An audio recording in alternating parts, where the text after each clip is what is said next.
እኔ የምለው ምንድነው እየተፈጠረ ያለው እዚህ ሀገር ላይ ወጣቱ ወዴት እያመራ ነው? ይሄ ስራ አጥነት በጣም ብዙ ነገሮችን እያስከተለ ነው። በነገራችሁ ላይ ከድሃ ቤተሰብም ተወለዱ ከሀብታም ቤተሰብም ተወለዱ አያገባኝም። ግን ኢትዮጵያ ውስጥ ስኬታማ ወጣት መሆን የምትፈልጉ ከሆነ በደንብ አድርጋችሁ አዳምጡኝ። ይሄ ስራ አጥነት ሀገራችን ላይ መብዛቱ ወጣቱ እንዲጃጃል እያደረገው ነው። እውነቴን ነው። በጣም ፈዛዛን የነሆለለ ምንም የማያስብ አምቢሽን የሌለው አላማ የሌለው ባውንደሪውን መጥተው ሲጋፉበት ምንም የማይመስለው የሰው ተከታይ አድማቂ አጨብጫቢ የሆነ ትውልድ እየተፈጠረ ነው። ይሄ ሁሉ ያመጣው ምንድነው? ስራ የለም። እውነቴን ነው። አይምሯችን በስራ አልተወጠረም። ቻይኖችን ተመልክቷቸው እነሱ በሰሩ ቲክቶክ በሚባል አፕሊኬሽን የአበሻ ወጣት ህይወቱን እያጣ ሰዓቱን እያቃጠለ የሰው አድማቂ እየሆነ ነው። ቻይና ውስጥ ብትሄዱ ግን ማለት ነው ኢቭን የሚያዩት ኮንቴንት ማለት ነው የተገደበ ነው። የትምህርት፣ የማኑፋክቸሪንግ፣ የሳይንስ ቪዲዮ ነው የሚመለከቱት። እኛ ገር ነው አሉባልታ ወጣቱን የሚያነሆልል የሚያደንዘው ነገር። እውነቴን ነው። ይሄ በጣም ያሳስባል። ይህንን ቪዲዮ ለመስራት ትሪገር ያደረገኝ እቅዱ ኖሮኝ አይደለም፣ ግን በጣም መጃጃል በስቷል እና እኔ እንዳቅሜ ባለችኝ በዚህ ትንሽዬ ሚዲያ ሀስለር ለሆናችሁ ወጣቶች በተለይ ደግሞ ከደሃ ቤተሰብ የመጣችሁ ምንም የተለየ የወረሳችሁት ሀብት የሌላችሁ ሰዎች ማለት ነው ህይወትን ፊገር አውት አድርጎ ሰክሰስፉል መሆን ኢትዮጵያ ውስጥ ቀላል አይደለም። ፍላጎቱ አቅሙ ያላችሁ ግን በደንብ አድርጋችሁ አዳምጡ። ይሄ ምናልባት ታላቅ ወንድማችሁ ወይም አባታችሁ ሊሰጣችሁ ይገባ የነበረ ምክር ነው። ታላቃችሁም ታናሻችሁም ሊሆን ይችላል። አይ ዶንት ሪሊ ኬር፣ ግን ይጠቅማችኋል ብዬ ስለማምን ነው። ኢትዮጵያ ውስጥ ስኬታማ ወጣት መሆን የምትፈልጉ ከሆነ የመጀመሪያው ልታደርጉት የሚገባው ነገር የሰው ተከታይ አለመሆን ነው። ተከታይነት በዝቷል። በቃ ሰው በግሩፕ እያሰበ ነው ያለው፣ በጀማ እኔ ገሌ ተከታይ ነኝ፣ እኔ ገሌ ደጋፊ ነኝ፣ እኔ ገሌ አድናቂ ነኝ። መቼ ነው የራሳችሁ አድናቂ ብትሆኑ? የምሬ ነው። እስከ መቼ ነው የሆኑ ሰዎችን ስቴጅ ላይ እየሰቀላችሁ የምታጨበጭቡት? እናንተ ራሳችሁ መቼ ነው ስቴጅ ላይ የምትወጡት? የእናንተ ድግስ መቼ ነው? እስከ መቼ ነው የሰው ድግስ እየሰበራችሁ እየገባችሁ የሰው ስቴጅ ላይ ለወጣ ሰው የምታጨበጭቡት? መቼ ነው እናንተ የሚጨበጨቡ? ከሰው ጥሩ ነገር አትውሰዱ እያልኩኝ አይደለም። ከጠቀምኳችሁ እኔም ከኔ ውሰዱ፣ ግን ማንንም ተከታይ አትሁኑ። አትከተሉ። ለምን ተከተሉኝ አላችሁ? ለምን ሌላውን ሰው ትከተሉታላችሁ? ብቸኛው መከተል ያለባችሁ ነገር መድኃኔዓለም እግዚአብሔር ፈጣሪያችሁንና ፕላናችሁን እቅዳችሁን ብቻ ነው። ሌላው ሁሉ አላፊ ነው፣ መንገደኛ ነው። ያም ይመጣል፣ የሆነ ነገር ሰጥቷችሁ ይሄዳል፣ የሆነ ነገር ጠቅማችሁበት ያልፋል። በቃ ጓደኛ ብትሉት ቤተሰብ ብትሉት በሆነ የህይወታችሁ ጆርኒ ውስጥ የሚያልፉ አካላት ናቸው። በቃ አንዳንዱ ጥሩ ሪሌሽንሽፕ ሊኖራችሁ ይችላሉ። አዎ ምንም ጥያቄ የለም። እነሱ ሰዎች ረጅም ጊዜ ህይወት ውስጥ ሊቆዩ ይችላሉ። የሰው ተከታይ እገሌ እንዲህ ሲያደርጉ አለ እገሌ እንዲሰራ እንደውም ምኑ ነው ይሆን ብሎ መጨነቅ በሆኑ በማይመለከታችሁ ሰዎች ግን ይሄ የመጨረሻ የወረዳ አስተሳሰብ ነው። የሰርድ ወርልድ አስተሳሰብ ነው። ሰርድ አይደለም፣ ሲክስ ወርልድ አስተሳሰብ ነው። እውነቴን ነው። ስኬታማ ሰው ራሱ ነው የሚከተለው። በቃ ፈጣሪውን ይከተላል፣ ራሱን ይከተላል፣ እቅዱን ይከተላል። ከዛ በዛ መንገድ ውስጥ የሚጠቅሙትን ሰዎች በሙሉ ድግ እያደረጋቸው ይሄዳል። ሀሳቦች ይህንም አትከተሉኝ። ሀሳቤን ከወደዳችሁ ብቻ ውሰዱ። ኦኬ።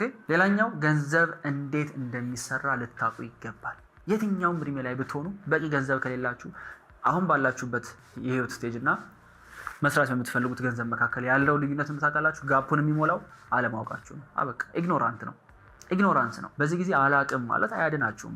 አያድናችሁም። እስኪ ሳላቅለው እኮ መንገድ የጣስኩት ምናምን በሉት ትራፊክ ወደ ይምራችኋል? አይምራችሁም። አለማወቅ ኃጢአት ነው፣ የሚያስቀጣ ኃጢአት። ምናልባት ቅጣቱን ዛሬ ነገ ላታዩ ትችላላችሁ። 10 ዓመት 5 ዓመት ስትቆዩ ግን የዛኔ ኢግኖር ያደረጋችኋቸው ነገሮች ተመልሰው መጥተው ሲበሏችሁ የዛኔ ታገኙታላችሁ። አለማወቄ ነው፣ እኔ ኮኔክሽን የለኝም፣ እኔ ዘመድ የለኝም፣ እኔ እንዲህ የለኝም። ከምንም አያድናችሁ። እውነቴ ነው። ከምንም አያድናችሁ። አሁን እጃችሁ ላይ ገንዘብ ይኖር እያልኩኝ አይደለም፣ ግን አትሊስት ገንዘብ መስራት የሚችል ሰው ልትሆን ይገባል። ፖቴንሻሉ ሊኖራችሁ ይገባል። መንገዳችሁ አትሊስት ወደዛ እያቀና መሆን መቻል አለበት። ኦራይት። ሌላኛው ኪሳችሁ ነው እንጂ ልባችሁ ድሃ እንዲሆን አትፍቀዱ። ገንዘብ ላይኖር ይችላል። ከድሃ ቤተሰብ ልትወለዱ ትችላላችሁ። ኪሳችሁ ባዶ ይሆን ችግር የለውም። ልባችሁ ግን ሀብታም ነው መሆን መቻል አለበት። ማሳካት እንደምትችሉ በልባችሁ ልታምኑ ይገባል። ስትሄዱ ቀና ብላችሁ ነው ሄድ ያለባችሁ። በቃ በህይወቱ ትልቅ ሚሽን እንዳለው ትልቅ ፐርፐዝ እንዳለ ሰው ሆኖ ልትራመዱ የሚገባው። እውነቴን ነው። አንዳንዱ ሞራሉ ተጎድቷል። በቃ ህይወት ኢኮኖሚ ድቅቅ አድርጎት እንዲያጎንብሶ ነው የሚሄደው። ሲናገር ከሰው ጋር ኢነርጂ የለውም፣ ሞራል የለውም። ሰዎችን ኮምፕሊመንት አያደርግም። ሰዎች ላይ የሚያየው ነገር ለሱ የሚገባው አይመስለውም። ጎረቤቱ መኪና ሲገዛ ሲመለከተው በቃ እሱ ጦሮንጦስ የገባ ይመስለዋል። ለምን? ኪሳችሁ ባዶ ይሆን ችግር የለውም። ኪስ ይሞላል። ልባችሁ ግን ባዶ እንዳይሆን። ልባችሁ ግን የሀብታም ነው መሆን መቻል አለበት። ልቡ ሙሉ የሆነ ሰው ሲሄድ ያስታውቃል። አራመዱ ያስታውቃል። ሰዎችን የሚመለከትበት መንገድ፣ ሰላም የሚልበት፣ ራሱን የሚገልጽበት መንገድ፣ የሆነ ጥሩ ነገር ካየ ኮምፕሊመንት ያደርጋል።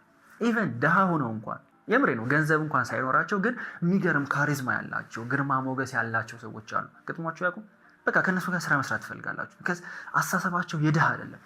የሀብታም አስተሳሰብ ነው ያላቸው። ኦልሬዲ ሰዎቹ ሀብታሞች ናቸው በልባቸው። ኪሳቸውን የጎደለው ኪስ ደግሞ ይሞላል።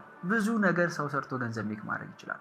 ዋናው ግን ውስጣችሁ ሊያምነውና ሊቀበለው ይገባል። ሶ ኔክስት ታይም ገንዘብ ኖራችሁም አልኖራችሁም በኮንፊደንስ ቀና ብላችሁ ነው መራመድ። ኦኬ የትኛውን ቦታ ስትገቡ የሆነ ሩም ውስጥ ሆቴል ውስጥ ምናምን ስትገቡ አትፍሩ። እነዛም ሰዎች ናቸው፣ እናንተም ሰዎች ናቸው። በቃ ለጊዜው እኩል ገንዘብ የላችሁ ባንካችሁ ላይ በቃ ፕሮባብሊ ከሆነ ጊዜ በኋላ ይመጣል። በኮንፊደንስ ቀና ብላችሁ የሆነ ሀብታም ስታገኙ ምናምን አታሸርግዱ። እውነቴን ነው። የምን ማሸርገር ነው? በቃ የሆነ ነገር ሰርቶ ሰውየው ቀድሞ ገንዘብ ሜክ አድርጓል። እናንተ ሜክ ታደርጋላችሁ። አይቀርም፣ የትም አይቀርም። ግን ኢቭን አብረዋችሁ እንኳን ሰዎች ከእናንተ ጋር ስራ እንዲሰሩ ማለት ነው ኮንፊደንሳችሁ እና በልብ መታመናችሁ ሊያስታውቅ ይገባል። ብዙ ሰው ድሃ ሆኖ የቀረው የምር ምን ማድረግ እንዳለበት ሳያውቅ ሳይሆን በልቡ ድህነቱን አምኖ ስለተቀበለ ነው። ቢክደው በልቡ እኔ ሀብታም ነኝ፣ ውስጤ ሀብታም ነው፣ መስራት እችላለሁ፣ አቅሙ አለኝ፣ ፖቴንሻል አለኝ፣ እነዛ ሰዎች ያደረጉትን ነገር እኔ ማድረግ የማልችልበት ምንም ምክንያት የለም ብሎ ለሚቀበል ሰው ማለት ነው መዓት ኦፖርቹኒቲ ያለው። እንዲህ ዓለም እጇን ዘርግታ ነው እንካሄው አንተ ኦልሬዲ ደርሰሃል ብላ የምትሰጠው። ሌላው ለራሳችሁ ያላችሁ ግምት ማለት ነው ከፍተኛ ነው መሆን መቻል አለበት። ከፍተኛ ግምት እንዴ እኔ እኮ እንዲህ ነኝ። እውነቴን ነው። ለምሳሌ በቀላሉ እንገራችሁ፣ እኔ ተኝቻ የማረፍድ ሰው አይደለሁም። እኔ መዝረክረክ የሚችል ሰው አይደለሁም። አበቃ ሀንት ሊያደርጋችሁ ሊያሳዳችሁ ይገባል። ስራ መስራት አለመቻላችሁ የሆኑ ሰዎች ሲበልጧችሁ ማለት ነው የምር ሊያናዳችሁ ይገባል። ለምንድነው የሚያናደኝ ከየት የመጣ ነው ይሄን እንዴት ካላችሁን ለራሳችሁ ካላችሁ ትልቅ ግምት ነው። አይ ነው ምናልባት አንዳንዶቻችሁ ላትስማሙበት ትችላላችሁ። ለእኔ የሰራልኝ ነው። አገኝ ተከተሉኝ አላልኩም። ተጠቀማችሁ ብቻ ነው ይሄን ምክር የምትወስዱት። ለራሳችሁ ያላችሁ ግምት ትልቅ ሲሆን ማለት ነው መጥፎ ነገር ስትሰሩ፣ የማይሆን ነገር ስትሰሩ፣ ስትሰንፉ ራሳችሁን ትይዙታላችሁ፣ ትገርፉታላችሁ፣ የዛኔ ትቀጡታላችሁ። አዎ አገኝ ላትስማሙ ትችላላችሁ ራስን በመቅጣት። እኔ ግን ማለት ነው የኑሮ ውድነት መጥቶ ከሚቀጣኝ ድህነት ከሚቀጣኝ እኔ ራሴን ቀጥቼ የተሻለ ቦታ ባስቀምጠው ይሻለኛል። እውነቴን ነው የምላችሁ። ቢ ሃርድ ኦን ዮርሰልፍ። በቃ ሌላ ሰው ላይ ንዴታችሁን ከምታወጡ ንዴታችሁን ራሳችሁ ላይ አድርጉት። አስፈላጊ ነው። ባይ ዘ ወይ ሬጅ፣ ንዴት ለምንድን ነው የማይሳካልኝ ለምንድን ነው የማልችለው የሚለው ንዴት ያስፈልጋል። እኔ አሁን ድረስ ማለት እግዚአብሔር ይመስገን ጥሩ ሰራለሁ። ሆነስትሊ ላይክ እስካሁን በመጣሁበት ጆርኒ ለእኔ እድሜ ጥሩ እየሰራው ነው። ኦኬ ግን ማለት ነው የፈለገ ጥሩ ነገር ብሰራ ስቲል ወደ ቢሮ ስገባ ኦር ወደ ቤቴ ሲሄድ ምናምን በንዴት መሬን እየደበደብኩ ነው የምመጣው። ለምን? ለራሴ ያለኝ ኤክስፔክቴሽን በጣም ትልቅ ነው። ገና ከዚህ በላይ ብዙ አቺቭ ማድረግ ብዙ ማሳካት እንደምችል በውስጥ ያምናለሁ። ስለዚህ ራሴን እቀጠዋለሁ። ራሴን በመቅጣቴ ግን አንደኛ ሌላ ማንንም ሰው አልወቅስም። ለእኔ ስኬታማ አለመሆን፣ ለእኔ አለመስራት፣ ለእኔ የተሻለ ነገር አለማግኘት ተጠያቂው ማንም እንዳልሆነ አምናለሁ። ራሴን የተጠያቂው። ሁለተኛ ደግሞ ፈጣሪ ይረዳኛል። ለምን? ራሱ ላይ ሃርድ የሚሆን ሰው፣ ራሱን የሚቀጣ ራሱን የሚገርፍ ሰው ፈጣሪ ይወዳል። ለምን መሰላችሁ? ጻድቅ የሚባሉትን ሰዎች እስኪያስቧቸው በየትኛውም ሃይማኖት ላይ ያላችሁ ሰዎች ማለት ነው። እነዛ ሰዎች ምንድን ናቸው? ራሳቸውን ያስገዙ በዲሲፕሊን አይደለ? ራሳቸውን ያስገዙ፣ ራሳቸውን ዝቅ ያደረጉ ሰዎች ናቸው።